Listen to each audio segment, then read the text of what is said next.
दोस्तों कई बार ऐसा देखा जाता है कि अलग अलग मामलों में स्मॉल क्वांटिटी हो, इंटरमीडिएट क्वांटिटी हो, चाहे कमर्शियल क्वांटिटी हो, तीनों ही मामलों में कई बार अलग अलग तरह से पुलिस कोई भी चीज जो बरामद करती है, जो रिकवरी करती है, उस चीज को देखा जाता है। दोस्तों the narcotic drug and psychotropic substance 1985 का जो एक्ट है, 83 इसमें सेक्शंस हैं, उन सेक्शंस के हवाले से ही पता चलता है किस किस सेक्शन में कमर्शियल क्वांटिटी जाएगा और साथ में ही कब वो स्मॉल क्वांटिटी या कमर्शियल क्वांटिटी या इंटरमीडिएट क्वांटिटी बन जाता है। तीनों में ही सजा के अपने अपने प्रावधान है, साथ में ही पुलिस की प्रोसीडिंग अलग अलग तरह से चलती है। कई बार आपको एनसीबी उठाती है, कई बार क्राइम ब्रांच आपको अरेस्ट करती है, कई बार पुलिस अरेस्ट करती है, कई बार नॉर्मल साइबर क्राइम वाले भी अरेस्ट कर लेते हैं जब यहां पर चांस रिकवरी हो जाती है। तो आज अपनी इस वीडियो के माध्यम से मैं आपको थोड़े डिटेल में बताने की कोशिश करूंगा कि कब चांस रिकवरी होगी, कब इंडिविजुअल रिकवरी होगी और कब यहां पर ज्वाइंट रिकवरी मानी जाती है और इसमें कैसे कैसे अपने केस को आप आगे बढ़ा सकते हैं, उसके बारे में ही बात करेंगे। ज्यादा कुछ जानने के लिए इन तीनों ही रिकवरी के बारे में दोस्तों बने रहिए हमारे इस वीडियो के साथ। नमस्कार दोस्तों, फिर एक बार स्वागत करता हूं आप सभी का अपने इस YouTube चैनल पर जिसका नाम है फाइट फॉर ट्रू। मेरा नाम है वीरेंद्र वर्मा। दोस्तों आप कोई भी लॉ स्टूडेंट हैं, कोई भी नए वकील साहब हैं, कोई भी अभी कानून की जानकारी ले रहा है, आपका सगा संबंधी जानकार,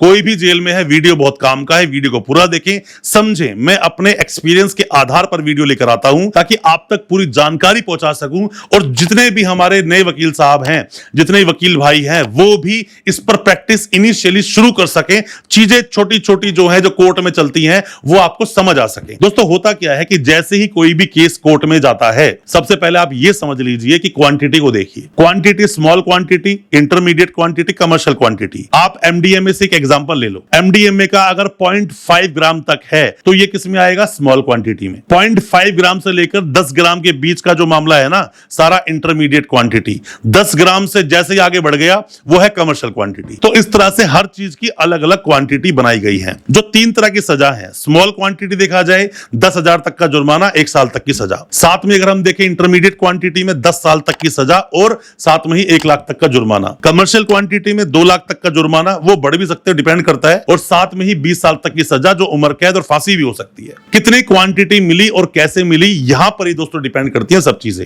अब आप बोलते हो कि सर कई बार जो मेरे पास जो आप लोग एफआईआर भेजते हो, डॉक्यूमेंट भेजते हो अपने पढ़ने के लिए, आप कहते हो सर देखो एफआईआर मेरा कोई नाम ही नहीं है, तो सर मुझे क्यों पुलिस आपको ढूंढती फिर मेरे घर पे 3 बार रेड मार चुकी है। दोस्तों ऐसा होता है कि मान लीजिए आपका एफआईआर में नाम नहीं है तो भी जो डिस्क्लोजर में नाम आया, सेक्शन 29 वहां से जुड़ जाता है। जब भी 2 या 2 से ज्यादा लोग होते हैं, जब डिस्क्लोजर में नाम आते हैं, सेक्शन 29 यहां पे हिट करता है। इसकी वजह से ही पुलिस आपके पास घर पे आ रही है। सभी नए वकील भाइयों को बोलता हूं, कभी भी जब आपके पास कोई एफआईआर आए, कोई भी केस आता है एनडीपीएस का, आप एफआईआर को पढ़ें। एक बार एफआईआर को पढ़ेंगे समझ आएगा, दूसरे पढ़ोगे और अच्छा समझ आएगा, तीसरे पढ़ोगे तो एफआईआर को आप जान पाओगे। हर लाइन में क्या बात लिखी है, हर लाइन क्या कहना चाहती है, यहां पर क्या क्या तो जो भी कंप्लाइंस हैं, क्या क्या पूरे हुए और क्या क्या पुलिस ने गलतियां कर दी जिसका आपको बेनिफिट लेना है। तो एफआईआर को कम से कम 3 बार पढ़ना चाहिए। बाकी चार्जशीट है वो एक बार भी पढ़ लोगे, ढंग से पढ़ लोगे, इनफ है। अब दोस्तों होता क्या है, पहले समझिए चांस रिकवरी क्या होता है। जैसे मान लीजिए एक पुलिस के पास एक इंफॉर्मेशन मिली, उसने एक आदमी पकड़ा, उसने बोला कि मैंने आज ही एक कोई भी ऑटोमेटिक पिस्टल एक इस आदमी को बेची है, इस रास्ते से जाएगा और किसी का मर्डर करने के लिए जाएगा। वो वहां पर पुलिस ने बैरिकेड लगाए, वो बंदा बाइक पे आया, उसको रोक लिया, उसको जब तलाशी ली तो वो पिस्टल तो मिली ही मिली उसके पास से, साथ में हेरोइन मिल गई। हेरोइन कितनी मिल गई? आधा किलो मिल गई या 300 ग्राम मिल गई। तो यहां पर कमर्शियल क्वांटिटी का एक केस, एनडीपीएस का केस भी बनेगा और यहां पर सेक्शन 50 का नोटिस भी उसको दिया जाएगा। तो ये है चांस रिकवरी। एक और चांस रिकवरी से आप एग्जाम्पल समझ लीजिए। मान लीजिए कहीं पर जुआ खिलाया जा रहा है, जुआ खिलाया जा रहा है, वहां पर 10, 12, 15 लोग वहां बैठे हुए हैं और ऐसे में जुए पर रेड मारने के लिए पुलिस गई थी।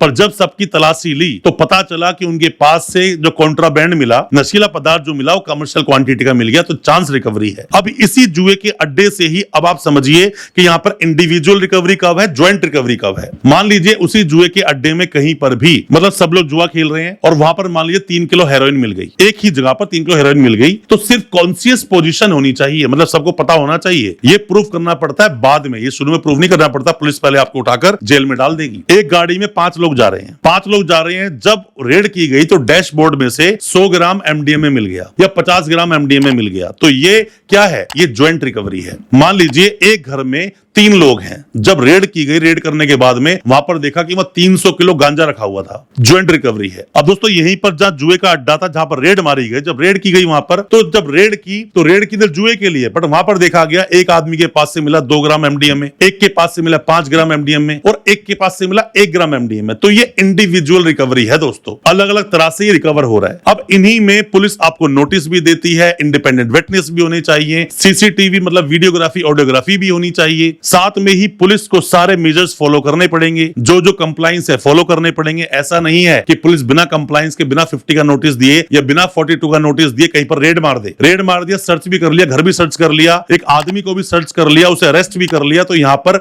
बेल तो छोड़ो, केस ही खत्म हो जाएगा आपका। तो यहां पर जो इंडिपेंडेंट विटनेस है उससे आपको बेल मिलती है, अगर नहीं है तो आपको सेफगार्ड्स मिलते हैं दोस्तों। ऐसा नहीं है कि एनडीपीएस जितना ज्यादा खतरनाक है उतना ज्यादा इसी कानून में लीनियंसी भी दी गई है कि सामने जो एक्यूज बनने वाला है इस केस में वो किस किस तरह से बच सकता है, क्या क्या सेफगार्ड्स देखने होंगे। और कोई इंसान उसी पैसे से संपत्ति कमा रहा है, कार खरीद रहा है, कुछ भी चीज खरीद रहा है, वो जब्त भी की जा सकती है, सीज की जाती है। सेक्शन 68 यही बात बोलता है। दोस्तों आप ऑनलाइन कंसल्टेंसी लेना चाहते हैं, एनडीपीएस केस के बारे में कुछ भी जानना चाहते हैं, दिए गए नंबर पर आप व्हाट्सएप करें। कोई भी सवाल आपके दिल में है कमेंट बॉक्स में सवाल पूछें, आपको रिप्लाई जरूर करेंगे। हो सकता है हमारे किसी रिप्लाई से आपकी कोई मदद हो सके। अच्छा लगा हो आज का वीडियो, चैनल को सब्सक्राइब करना बिल्कुल ना भूलें, साथ में लगा बेल आइकन जरूर दबा दें ताकि इसी तरह की लीगल अवेयरनेस की वीडियोस आप तक पहुंच सके सबसे पहले। बहुत बहुत शुक्रिया दोस्तों, धन्यवाद हमारी इस वीडियो के साथ बने रहने के लिए।